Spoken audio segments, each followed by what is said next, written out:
Ah yes, Final Fantasy XIII, the game that asked, what if we took everything you loved about Final Fantasy and walked it slowly down a corridor? Released to sky-high expectations and met with equally sky-high confusion, 13 wasn't just divisive, it resulted in a full-blown civil war in the fandom. Critics praised its visuals and combat system, while many fans questioned the disappearance of towns, side quests and the ability to freely explore the world.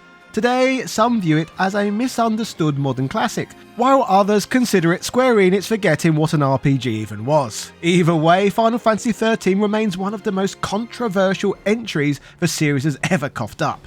And that's exactly what makes this game worth talking about.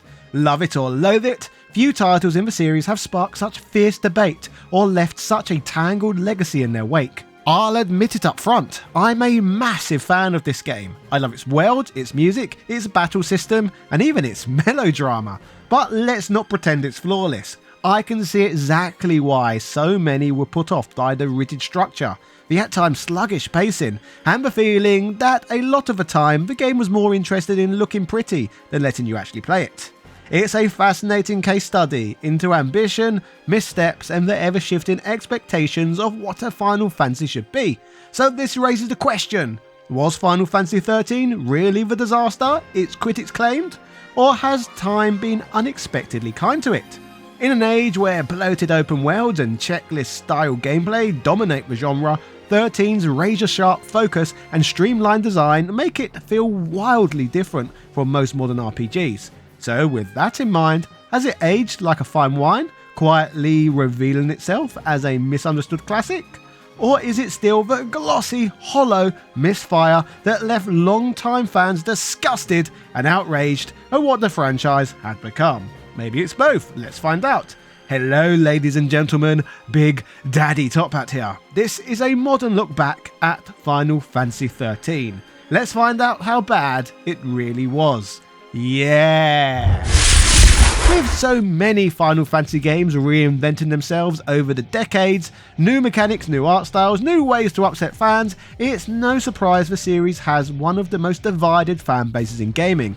From turn-based loyalists to action RPG converts, there's a Final Fantasy for everyone, and just as many to argue about. But whether you're revisiting an old favourite or diving into the series for the first time, my links below will get you massive discounts on practically all of them, including the new PC version of Final Fantasy VII Rebirth. And if you prefer your RPGs turn-based, don't miss the 43% off deal on Expedition 33, plus up to 90% off of thousands of other classics and modern gems too. Happy shopping, and I hope you enjoy the rest of this video. Final Fantasy XIII began development in the mid-2000s, originally envisioned as a PlayStation 2 title. However, with the looming arrival of 7th generation consoles, Square Enix made the ambitious decision to shift development to the PlayStation 3 and build a brand new engine to support it, Crystal Tools. Originally known as the White Engine, this move, while forward-thinking, would prove to be one of the project's biggest hurdles. Crystal Tools was meant to be a unified engine for multiple projects, including Final Fantasy Versus 13 and other titles.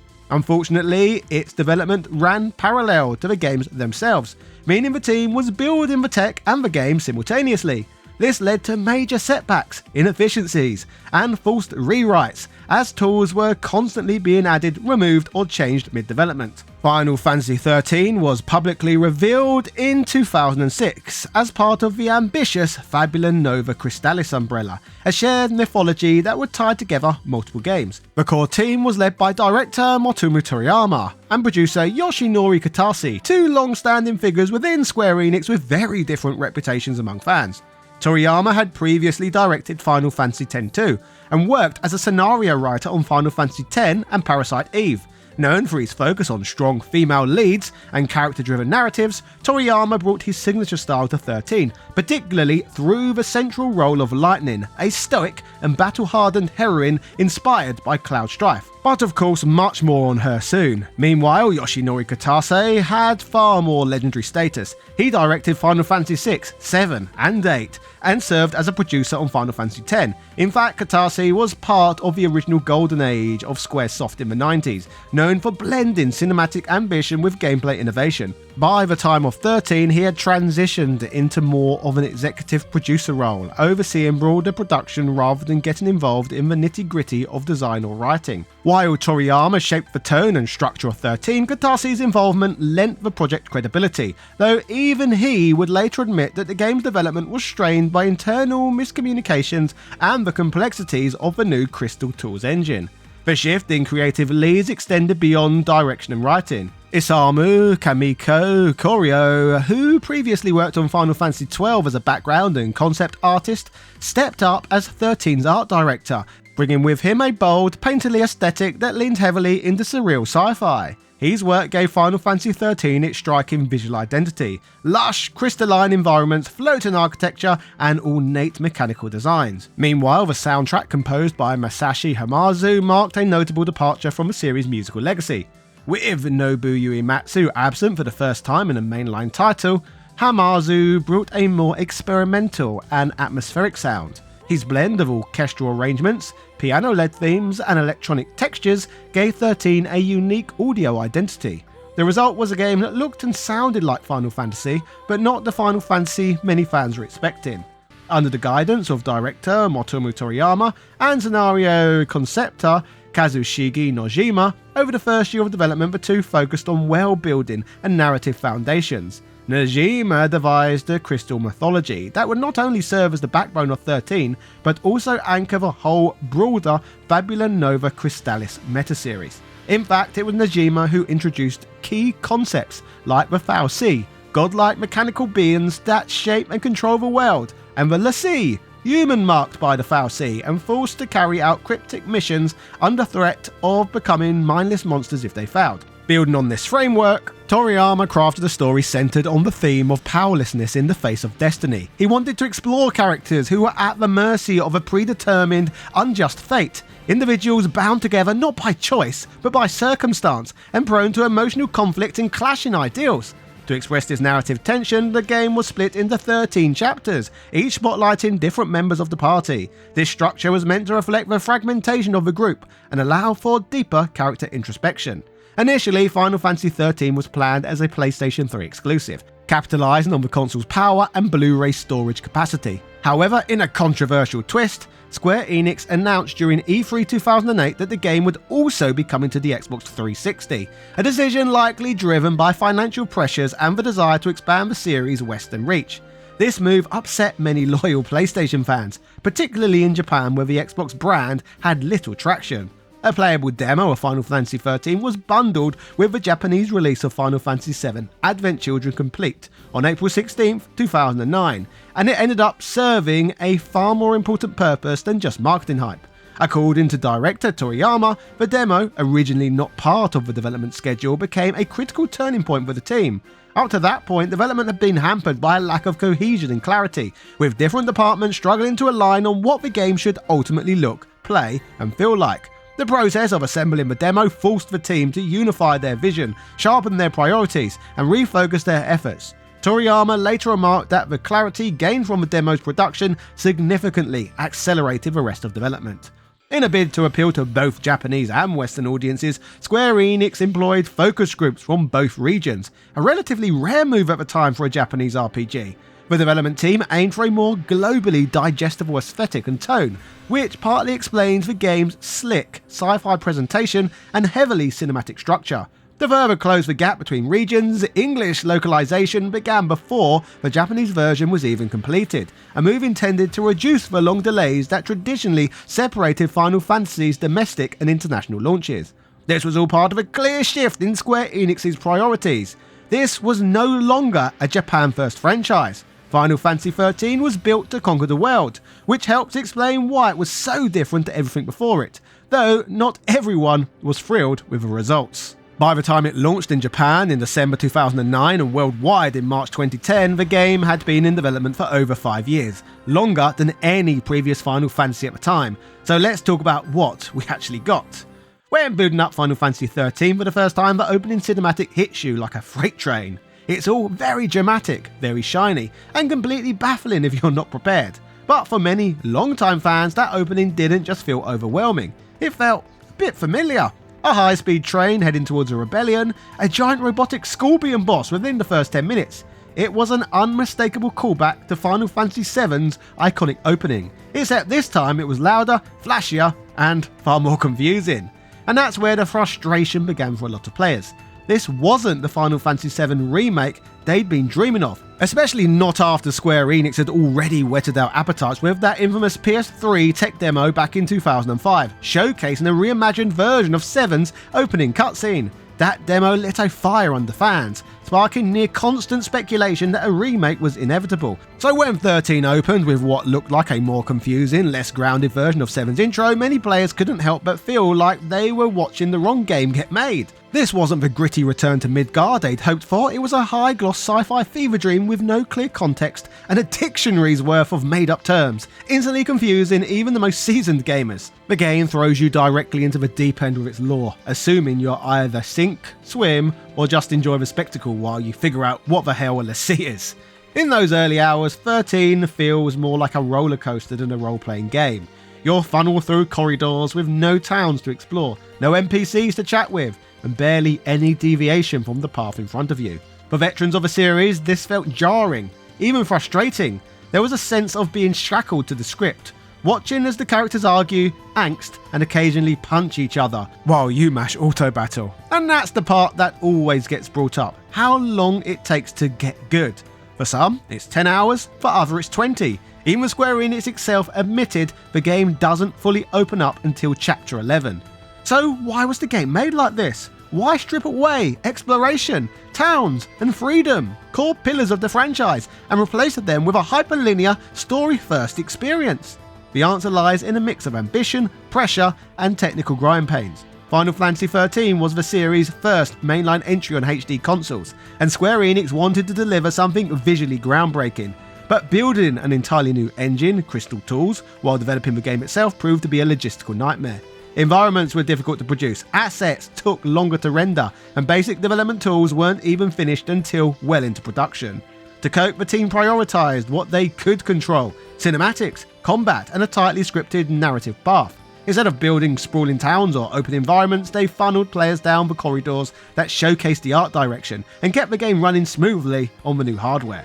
According to director Toriyama, the focus on linearity was intentional, meant to create a more intense cinematic experience. But the result was a game that often felt like watching a Final Fantasy film, occasionally interrupted by battles. The trade-off was clear: visual polish and narrative control at the expense of player agency. But here's the interesting part. Final Fantasy X did something very similar, nearly a decade earlier, and yet it's one of the most beloved entries in the series. 10 was also a linear game with narrow pathways, little exploration early on, and a heavy emphasis on cutscenes and character drama. It too restricted player freedom for the sake of narrative clarity, but the key difference is how it balanced those restrictions. Final Fantasy X featured towns, NPCs, side quests, and a world that felt cohesive and culturally rich. Even though it was linear, it felt expansive because of its sense of place. Spira wasn't just a setting, it was a character in itself. 13, by contrast, lacked that texture. The corridors were beautifully rendered, but emotionally sterile. The world felt more like a museum exhibit than a living place. Add to that the cryptic terminology, Falsi, Lassie, Focus, Purge, etc., and players weren't just restricted, they were confused. 10 held your hand in a world you wanted to explore. 13 held your hand in a world you didn't quite understand yet. What makes Final Fantasy XIII even more bewildering is that, unlike earlier entries, the game never fully explained itself through gameplay or dialogue. Even as the story progresses, vital context about the world, its factions, and even the basic stakes often remain murky. Why are the Falsi doing this? What exactly is a focus? These questions lingered, not because the answers didn't exist, but because they're hidden in the game's data log. A sprawling archive of lore buried in menu screens that you're expected to read between cutscenes. This approach marked a major departure from the series' storytelling norms. Final Fantasy X, for example, had a similarly complex world full of new terms: Yevon, Sin, Faith, Al Bhed, but it explained those terms organically through dialogue, character interactions, and gradual world building. The same could be said for Final Fantasy VI, VII, VIII, even the most cryptic entries walked you through their core concepts at a steady pace. You never needed to pause the game and do homework just to follow the plot. But in 13, the game assumes that if you're confused, it's on you to catch up. It offloads exposition into optional text dumps instead of integrating it naturally into the story. This left many players disconnected, not only from the world but from the characters themselves. It's hard to care about someone's emotional struggle when you're not entirely sure what they're struggling against. So with that said, let's talk about the story and the characters within it. Final Fantasy XIII takes place in a highly advanced world, split between two distinct locations. Cocoon, a massive artificial sphere suspended in the sky, and eventually Grand Pulse, a vast natural expanse filled with dangerous creatures. Cocoon is governed by a religious regime known as the Sanctum, but true control lies in the hands of powerful mechanical entities called fal'Cie. These beings, each with their own specialised function, are responsible for maintaining essential services such as keeping Cocoon afloat and supplying its inhabitants with light, energy and water. However, the fal'Cie are not just caretakers, they also possess the unsettling ability to select humans as l'Cie, individuals branded with magical powers, and force them to carry out mysterious missions known as focuses. The twist? The fal'Cie don't explain what the focus is. Instead, l'Cie receive cryptic visions and must interpret their purpose on their own. If they succeed, they are turned to crystal in a kind of suspended immortality. Foul, and they become Seath, deformed, mindless monsters doomed to eternal suffering. This fearsome transformation system is central to the game's narrative tension. Through the game's stupid menus, we can learn that hundreds of years prior to the story's events, a major conflict called the War of Transgression broke out when l'Cie from Grand Pulse launched an assault on Cocoon, leaving a huge crater in its structure. Although the battle ended and the l'Cie completed their mission, the event left deep scars in Cocoon's collective memory. The Sanctum uses this fear of Pulse to maintain power and suppress dissent, portraying anything from below as a grave threat. The story of Final Fantasy XIII begins in the floating world of Cocoon, where citizens of the seaside town Bodum are being forcibly deported, purged by the ruling Sanctum government after a Pulse fal'Cie is discovered nearby, which is how our protagonists end up on that concentration camp style train where the action begins to unfold. Any contact with Pulse, the world below Cocoon, is considered dangerous and corrupting. One of the first victims of this discovery is Sarah Farron, who stumbles upon the fal'Cie and is marked as a l'Cie, a cursed servant forced to carry out her cryptic so-called divine mission. Her older sister, Lightning, a stoic ex-soldier, boards a purged train alongside a civilian pilot named Sars Katzroy, determined to save his son before it's too late. The beginning of the game presents us with a now stereotypical dynamic in entertainment, the cold, stoic warrior woman paired with a reluctant, emotionally expressive man. Lightning is the textbook definition of a girl boss, an emotionally repressed, hyper-competent female lead who exists in a constant state of clenched jaw seriousness. She's closed off, disdainful of help, and handles grief by punching things and scowling into the middle distance. Meanwhile, Sars, a middle-aged pilot with a heart of gold and a chocobo chick living in his afro, spends much of the early game showing actual fear. He doubts, he panics, he mourns. He's not weak, but he reacts like a human being rather than a fashion model with a sword. In fact, he's easily the most likeable character in the whole game. While every Disney show and Netflix show made these days features a lead character exactly like Lightning, back then Toriyama envisioned her as a departure from the traditional female archetype the series had leaned on in the past.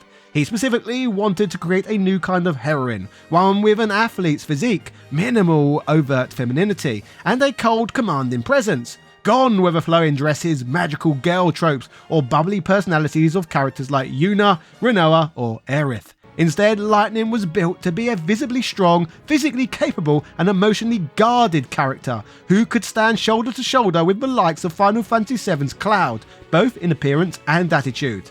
When briefing character designer Tetsuya Nomura, Toriyama's instruction was direct: make her strong and beautiful. Not cute, not charming, but formidable. The intention was to blend elegance with power, to create a heroine that could carry the narrative not as a love interest or moral support, but as the driving force of a story. But while Cloud slowly opens up over time, Lightning remains stiff and standoffish for much of the game, earning admiration from some fans for her strength and independence, and well-deserved criticism from others who felt she was too emotionally inaccessible.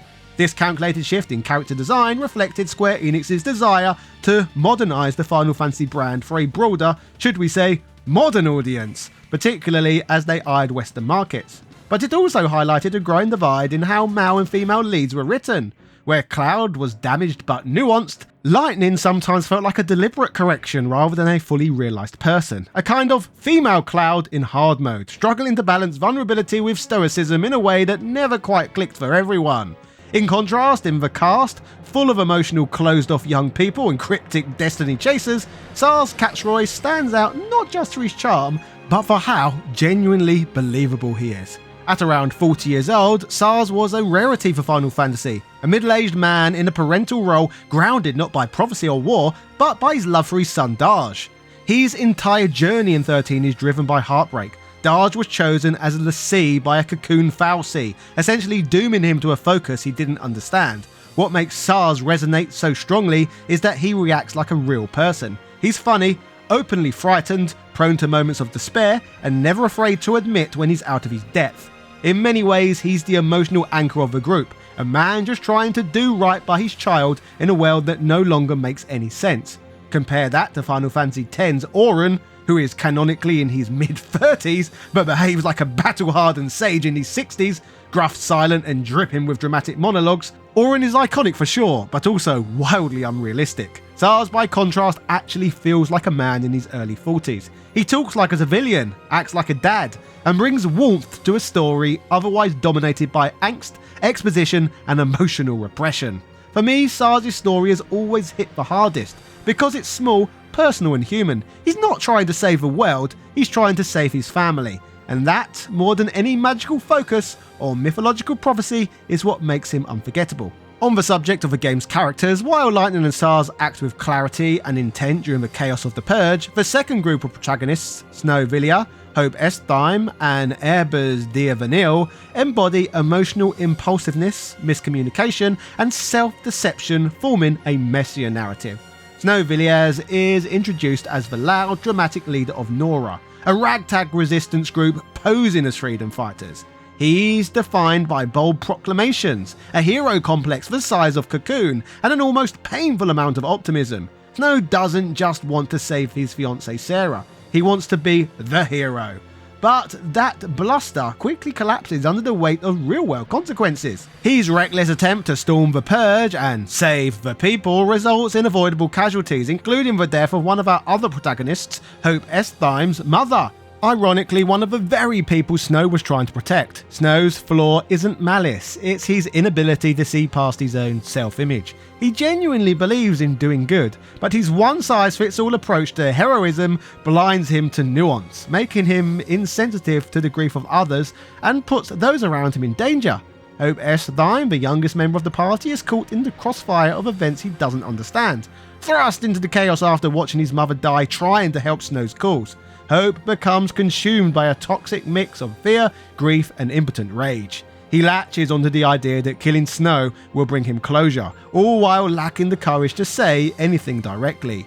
Hope's flaw is his emotional immaturity, and the game leans into this with uncomfortable realism. He resents Snow, but hides it. He's angry, but doesn't know what to do with that anger. And most importantly, he doesn't yet understand that blame is easier than healing. Hope is irritating at times, especially in the early chapters, but he's also a painfully accurate portrayal of a teenager navigating overwhelming trauma without a guide. Then there's Vanille, who at first seems to be the group's cheerful, optimistic heart. She narrates parts of a story with a whimsical tone, flits between scenes like a carefree spirit, and tries to lighten the mood whenever possible. But underneath that bubbly surface is a deep well of guilt and self-loathing. Her flaw is avoidance. She lies by omission, hides the truth, and waits far too long to come clean. Her cowardice, though understandable, causes real harm. Together, these three characters represent a triangle of unresolved tension: Snow's reckless idealism, Hope's festering grief, and Vanille's hidden guilt. None of them are bad people, but they're all deeply flawed in ways that feel realistic, sometimes uncomfortable, and essential to the emotional arc of Final Fantasy XIII. However, when you mix that volatile cocktail with Lightning's cold detachment and emotional rigidity, things get rough. In the early chapters, the party dynamic is defined almost entirely by conflict and mistrust. No one gets along. Conversations quickly spiral into shouting matches, emotional outbursts, or awkward silences. Lightning punches Snow in the face. Hope plans to murder him. Vanille lies to everyone. Sars is grieving, and Lightning, our supposed anchor, often seems more annoyed to be involved than invested in anyone else's well-being. Instead of bonding through shared hardship, the group spends hours bickering, brooding, and storming off in different directions. For players, especially those new to the franchise or expecting a tight-knit party of lovable misfits, this dynamic can make the first third of the game a difficult emotional investment.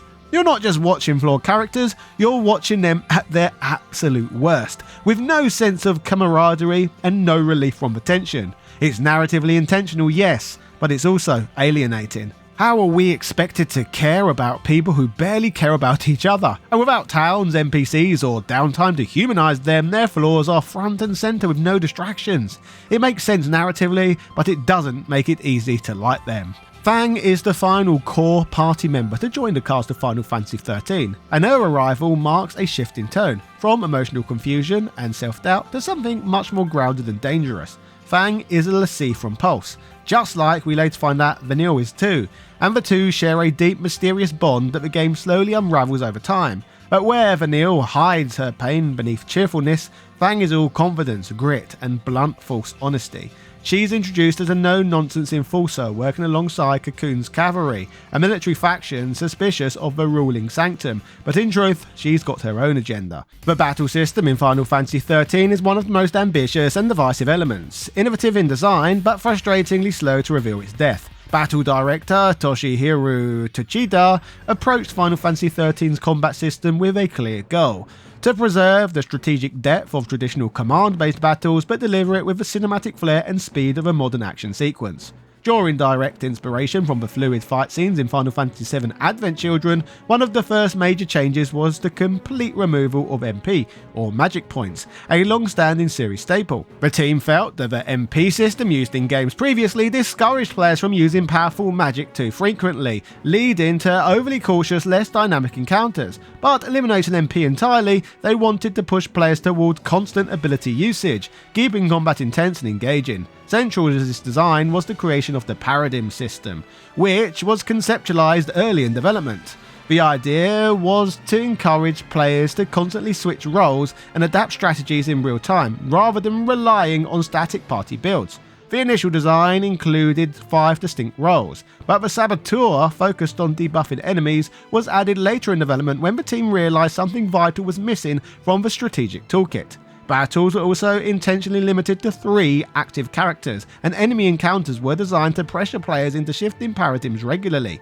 On the surface, it might appear to be a glorified auto-battler. In the early stages, your only real option is to hammer the auto-battle button and hope for the best. You don't even get access to manual role switching, the paradigm shift system, until several hours in, and even then it's not until chapter 3-4 that you're allowed to customise your own paradigms. And as for controlling all 3 of your party members directly, you can't, ever. This restricted rollout is meant to ease players into the system, but for many it feels like being drip-fed mechanics in a game that already is holding your hand on the rail. There's this dissonance between how cinematic and intense the battles look and how passive they feel at first. Strategy is minimal early on, with most fights amounting to little more than endurance tests. You'll often find yourself wondering if a game is going to let you actually play it, or just watch it with quick time levels of interaction. But here's the crazy part. Once the full system finally opens up, around chapter 9 or 10 and then fully in chapter 11, the paradigm shift mechanics start to shine. You're juggling roles like Commando, Ravager, Medic, Saboteur, and more in real time, dynamically adapting to shifting threats. It becomes a battle of timing and foresight, knowing when to go all in on offense, when to throw up shields, when to flip into full heals, or when to bait enemies into stagger. It's genuinely fast-paced and rewarding once it's all unlocked. Once Final Fantasy XIII finally lets you off the leash and gives you full control of the paradigm system, what started as a seemingly passive button-mashing affair suddenly reveals itself as a deep, tactical, fluid battle system unlike anything else in the series. You're no longer just selecting attacks, you're orchestrating role-based strategies on the fly, shifting between paradigms every few seconds to adapt to changing enemy behaviours, maintaining buffs and debuffs, and exploiting weaknesses in timing and positioning. It stops being about raw power and becomes about the rhythm and control. In fact, by the time you hit the post-game content, especially the Seath Stone missions and hidden boss fights, the combat system feels less like a chore and more like a high-speed tactical dance. You start building ultra-specialized paradigm setups to squeeze out every possible advantage. Chain staggering massive enemies while juggling debuffs keeps your party alive through relentless AoE attacks, and flipping rolls with split-second precision isn't just satisfying, it's addictive.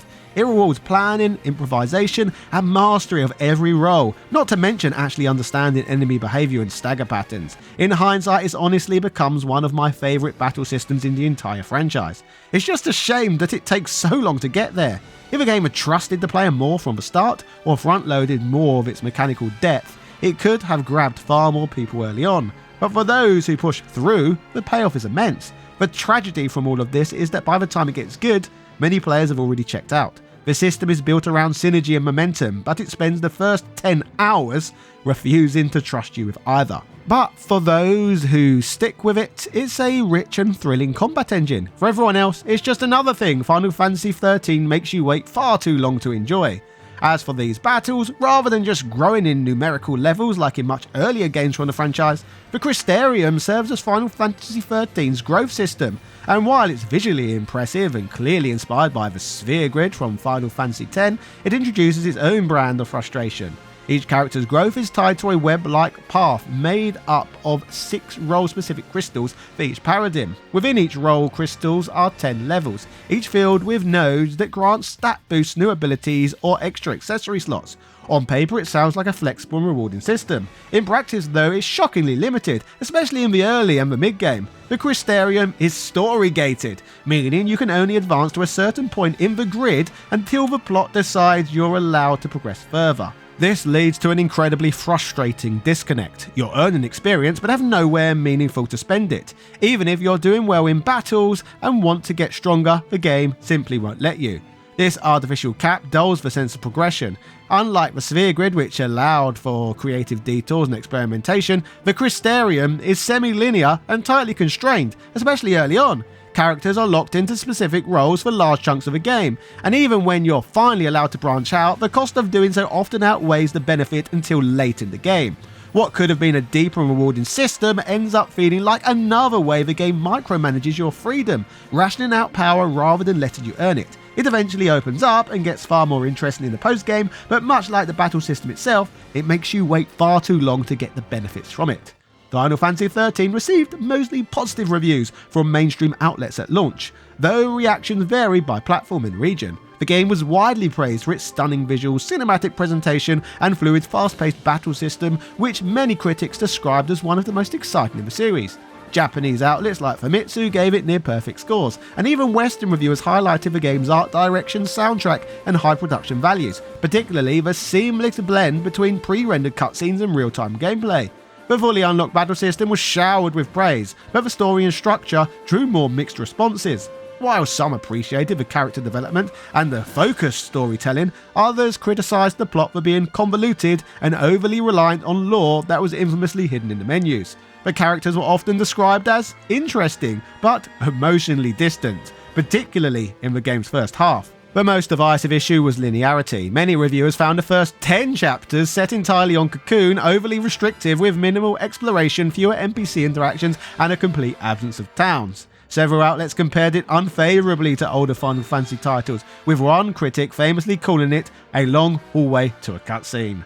Others defended the linearity, arguing it kept the pacing tight and eliminated unnecessary grinding, though even those reviewers acknowledged that the game only truly opened up once players reached Grand Pulse. In response to the criticism, director Toriyama and producer Yoshinori Kitase acknowledged that Western audiences had expected a more open-ended RPG. They argued that the game's structure was intentional, designed to prioritise cinematic storytelling over traditional exploration. Kitase even compared 13 more to a first-person shooter than a classic RPG in terms of pacing. Square Enix leadership later recognised that players' expectations were divided. Some embraced the changes, while others longed for the series' traditional roots. As for myself, despite its flaws, and yes, there are many of them, I mostly enjoyed Final Fantasy XIII at the time. The visuals were jaw-dropping, the music was phenomenal, and once the battle system finally kicked into gear, I was hooked. But even back then, I couldn't shake the nagging feeling that something was missing. This world, so rich in lore, so beautifully rendered, so clearly bursting with potential, should have offered more. More towns, more people to speak to, more secrets tucked away in the corners of the map, more reasons to stop and soak it all in. Instead, I was being marched down a glowing corridor like I was on a tour I didn't sign up for. And then came Grand Pulse, the much teased open area late in the game. For many, it was a relief, a moment where the game finally loosened its grip and said, alright, explore. But for me, it was frustrating in a different way. Not because it was bad, it was stunning, but because it felt like a glimpse of the real game we could have had all along. You finally had room to breathe, freedom to choose your battles, and a sense of scale that Cocoon had carefully denied us with for 10 whole chapters. It was almost insulting, like Square Enix has kept the best bits hidden until the very end. I didn't want a taste of freedom, I wanted the whole meal. And what makes that feeling of missed potential even harder to ignore is that it wasn't just in my head. There was supposed to be more, far more. Art director Isamu Kamiko Kurio later revealed that entire areas and scenarios had been built but cut from the final release, including things like Lightning's Home, which was fully functional in an unreleased build. According to him, the scrapped content could have easily formed the basis of an entirely separate game. Imagine that, a version of Final Fantasy XIII where we could explore actual towns, visit personal locations tied to each character, and experience a world beyond sterile battlefields and scripted corridors. These weren't early concepts either. Director Toriyama admitted that content was removed at multiple stages of development, with some major cuts made right before the game went gold. Toriyama later said the team simply couldn't make towns look visually consistent with the rest of the game, so they chose to remove them altogether. Rather than compromise on graphical fidelity, they gutted a fundamental part of the series' identity. And it didn't stop there. Toriyama had even planned post-launch DLC to reintroduce some of that missing content, new areas, weapons, quests, but that too was scrapped due to last-minute quality concerns and the platform-related technical issues between the PlayStation 3 and Xbox 360. So instead of expanding the world after release, Final Fantasy XIII was left as is, visually spectacular but structurally hollow, with vast portions of its intended content abandoned on the cutting room floor. Knowing all of this in hindsight doesn't just validate that sense of frustration, it amplifies it. You can see the outlines of what the game could have been, and the version we got feels like a beautiful but incomplete painting, one that chose to be pristine rather than whole. That's the bittersweet legacy of Final Fantasy XIII for me. It's a game I genuinely liked, but one that always felt like it was holding back, constantly telling you to wait for the good stuff instead of just giving it to you. And when that good stuff finally arrived, it only highlighted how much more this world could have offered if the developers had trusted players with it sooner. Still, despite its shortcomings in the current landscape of bloated AAA games where open worlds are stuffed with copy-paste side quests, endless map markers and more content than anyone actually asked for, Final Fantasy XIII starts to feel oddly refreshing. Whether the streamlined nature of the game was by design or the result of brutal content cuts, it now plays like a laser-focused counterpoint to modern sprawl. There's no checklist fatigue, no open world paralysis, no need to collect 200 feathers just to unlock a cutscene. It's a linear game, yes, but also a concise, purposeful experience where each moment pushes the story forward, every battle has a function, and there's no wasted space pretending to be freedom. So with all of that in mind, is Final Fantasy XIII really as horrible as some have made it out to be? Not even close. It's flawed, absolutely. It's over-restrictive in the early hours, narratively confusing, and structurally compromised by its development woes. But it's also ambitious, bold, and mechanically brilliant once it hits its stride. It dared to try something different, even if that meant alienating fans expecting a traditional Final Fantasy formula. And while it may not have delivered everything it promised, what it did deliver was polished, heartfelt, and far more memorable than it ever gets credit for. In hindsight, Final Fantasy XIII isn't a disaster, it's a game caught between eras. A beautiful, imperfect experiment that dared to reinvent a beloved series and paid the price for it.